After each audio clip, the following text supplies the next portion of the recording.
Hello students. इससे पहले वाली वीडियो जो मैंने आपको सेंड की थी उसमें बताया था कि मेंडलीव का पीरियोडिक लॉ क्या था और उन्होंने अपनी पीरियोडिक टेबल कैसे बनाई थी।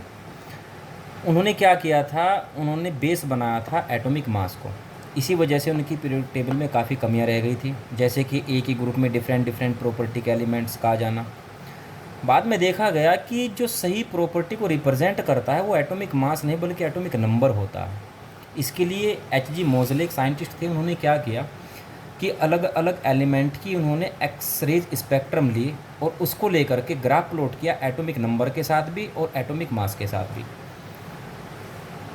जब एक्स रेज की फ्रीक्वेंसी को एटॉमिक नंबर के साथ प्लॉट किया गया तो इस तरह की लाइन मिली, और जब उसी को एटॉमिक मास और ये एटॉमिक नंबर को हम Z से रिप्रेजेंट करते हैं। जब फ्रीक्वेंसी को एटॉमिक मास के साथ प्लॉट किया गया तो लाइन स्ट्रेट नहीं थी, अलग अलग टाइप की लाइन मिली। इसका मतलब ये हुआ कि जैसे ही Z बढ़ता है, एटॉमिक नंबर बढ़ता है, वैसे फ्रीक्वेंसी बढ़ जा रही है। एटॉमिक नंबर बढ़ जा रहा है तो फ्रीक्वेंसी बढ़ जा रही है। मींस फ्रीक्वेंसी जो है वो फॉलो कर रही है एटॉमिक नंबर को। फ्रीक्वेंसी भी एक प्रॉपर्टी होती है एलिमेंट की। मींस एलिमेंट की प्रॉपर्टी किसको फॉलो कर रही है? एटॉमिक नंबर को, ना कि एटॉमिक मास को। क्योंकि इसमें अगर ऐसा होता तो स्ट्रेट लाइन आनी चाहिए थी, जबकि इस तरह की लाइन नहीं है। कहीं पर एटॉमिक मास बढ़ रहा है, कहीं पर फ्रीक्वेंसी घट जा रही है, कहीं फ्रीक्वेंसी बढ़ रही है, एटॉमिक मास कम हो जा रहा है इसका। तो मीन्स आपका मतलब, इसका मतलब ये हुआ कि सही में जो एलिमेंट की प्रॉपर्टी को रिप्रेजेंट करेगा वो होगा एटॉमिक नंबर, ना कि एटॉमिक मास। इसी को बेस बना करके मॉडर्न पीरियोडिक टेबल आती है। उसमें बताया जाता है, उसमें लॉ बदल जाता है। जो मेंडलीव का लॉ था वो क्या कहते थे कि जो पीरियड फंक्शन होते हैं, जो प्रॉपर्टीज़ होती हैं एलिमेंट की, वो उनकी एटॉमिक मास के पीरियड फंक्शन होते हैं। जबकि सही में अब जो लॉ आया मॉडर्न पीरियड टेबल के लिए वो ये था कि the physical and chemical properties of the elements are periodic functions of their atomic number. Means उनकी जो प्रॉपर्टी है वो उसके एटॉमिक नंबर का पीरियड फंक्शन होती है, न कि एटॉमिक मास का। इसी को लेकर के मॉडर्न पीरियोडिक टेबल बनती है, हालांकि उसमें भी काफ़ी कमियां रह जाती हैं।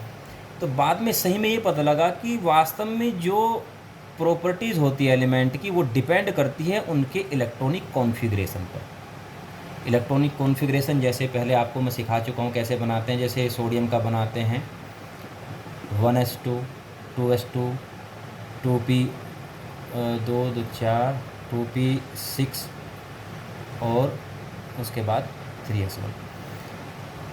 तो इस पर ही सारी की सारी जो हमारा जो इलेक्ट्रॉनिक कॉन्फ़िगरेशन है, इसी पर हर एलिमेंट की जो प्रॉपर्टी है वो डिपेंड करती है।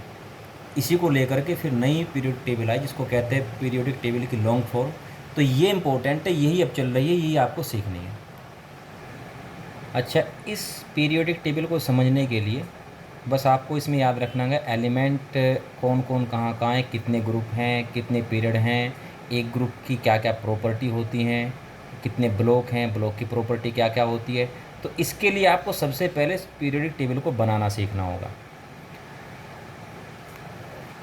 पीरियोडिक टेबल में हर एलिमेंट कहाँ है ये भी आपको जानने की ज़रूरत नहीं है। जो मेन एलिमेंट है बस वो बता दूंगा, ज़्यादा नहीं है, 30-35 के आसपास है। बस उन्हीं को याद रखना है कि किस किस ग्रुप में है। केवल आपको उसका परफॉर्मा बनाना सीखना है। तो उसके लिए मैं आपको बताता हूँ को करना क्या होगा। आप इस तरह से 8 लाइन खींच लेंगे। मीन्स आपको 7 खाने बनाने हैं इस तरह से। तो 7 ब्लॉक मैंने यहाँ पर बना दिए। उसके बाद इसको थोड़ा छोड़ करके 2 ब्लॉक आपको और बनाने हैं इस तरह से। अब करना क्या होगा, 19 लाइन आपको ऐसे लेनी है। मीन्स 18 ब्लॉक आपको बनाने हैं।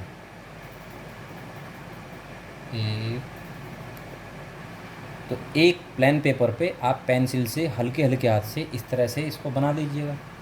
अब आपको करना क्या होगा, जो नीचे के आपने 2 ब्लॉक बनाए थे और ऊपर के 7 थे, इनके बीच में जितने भी लाइनें होगी इसको इरेजर से आप रफ कर दीजिएगा।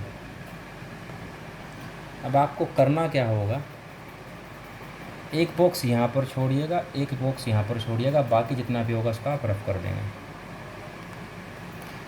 और फिर यहाँ से काउंट कीजिएगा 6, 1 2 3 4 5 6, ऐसे नीचे 1 2 3 4 5 6, और इधर से काउंट करना है 2 1 2 1 2, बाकी जितना बीच का है सबको आप रफ कर देंगे। अच्छा, जो एस सबसेल होती है इसमें कितने मैक्सिमम इलेक्ट्रॉन आते हैं 2, ये सब आपको पता ही है। पी में कितने आते हैं 6, डी में कितने आते हैं मैक्सिमम इलेक्ट्रॉन 10, और एफ में कितने आते हैं 14। तो यहाँ देखिएगा ये आपका एस ब्लॉक तैयार होगा। जो पहले वाला ब्लॉक है ये एस है, क्योंकि दो एस में 2 इलेक्ट्रॉन आते हैं तो इसमें 2 ही ग्रुप बनते हैं आपके। ऐसे ही पी ब्लॉक आपका हो जाता है ये वाला, क्योंकि 6 इलेक्ट्रॉन आते हैं तो कितने बने इसमें ग्रुप 1 2 3 4 5 6। डी में 10 इलेक्ट्रॉन होते हैं तो 10 ग्रुप बनेंगे आपके, तो ये आपका हो जाता है डी ब्लॉक। इसमें कितने ग्रुप बने 1 2 3 4 5 6 7 8 9 10। और एफ में कितने इलेक्ट्रॉन आते हैं 14, तो आपको यहाँ से काउंट करना है 14 1 2 3 4 5 6 7 8 9 10 11 12 13 और 14, बाकी क्या आप रफ कर देंगे। तो इस तरह से आपका बन जाता है पीरियड टेबल का एक ढांचा तैयार हो जाता है, एक फॉर्मेट बन जाता है। ये फॉर्मेट आपको बनाना है, पहले पेंसिल से बना लेंगे, जो रफ़ करना है, जो इरेज़र से इरेज़ करना होगा वो करने के बाद फिर इसको आप पेन से कर लेंगे सारे को। और इसमें आपको एलिमेंट डालने हैं सब अपने से, बुक में देख करके कर लीजिएगा।